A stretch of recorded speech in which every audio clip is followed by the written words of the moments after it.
ఆ ఉరవకొండకు నమస్కారం అని మీ ముందుకు వస్తా ఉన్నారు పంగనామాలు పెట్టడానికి. చివరిగా నేను ముగించే ముందు జగన్మోహన్ రెడ్డి గారికి టైం చాలా తక్కువగా ఉంది కాబట్టి ఈ సందర్భంగా కొన్ని విషయాలు మాత్రం మన నియోజకవర్గానికి సంబంధించి జగన్మోహన్ రెడ్డి గారి దృష్టికి తెస్తున్నాం. సార్, మీరు ముఖ్యమంత్రి అయిన తర్వాత రాజుకు దగ్గర రాజ్యం అంటారు, ఆ విధంగా మా ప్రాంతం అంతా 4.5 సంవత్సరాల పాటు సుభిక్షంగా ఉంది. ఏ బోర్లో చూసినా నీళ్లే, ఏ చెరువులో చూసినా నీళ్లే, ఏ కాలువలో చూసినా నీళ్లే.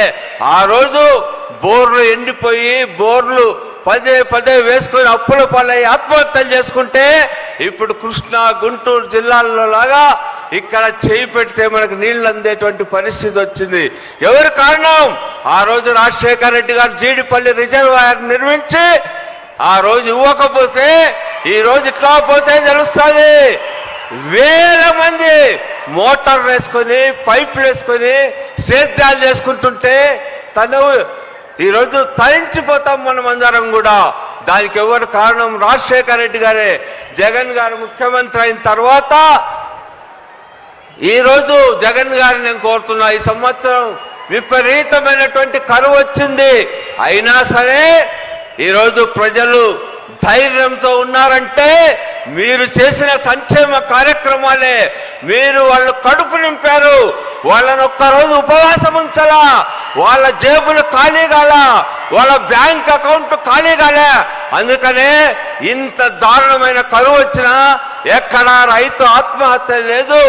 రైతులు సుభిక్షంగా ఉన్నారు, సంతోషంగా ఉన్నారు, ధీమాతో ఉన్నారు. ఈరోజు మీరిచ్చినటువంటి ఇదే అని చెప్పి నేను అడుగుతా ఉన్నా. మీరు ఈరోజు ₹1 కట్టించుకోకుండా రైతులకు ఇన్సూరెన్స్ చేయిస్తా ఉన్నాడు. అదేవిధంగా ఇన్పుట్ సబ్సిడీ సీజన్ మారక ముందే ఇస్తా ఉన్నారు. మన ఒక్క నియోజకవర్గానికి ఎంత ఇచ్చినారో తెలుసా? ఈ 4 సంవత్సరాల కాలంలో 850 కోట్ల రూపాయలు మన రైతాంగానికి ఇన్పుట్ సబ్సిడీ అన్నింటి పేరు పైన వచ్చాయి. చివరిగా సారి సందర్భంగా ఏం అడిగినా ఇచ్చేవాడు మనసున్న మహారాజు. మీరు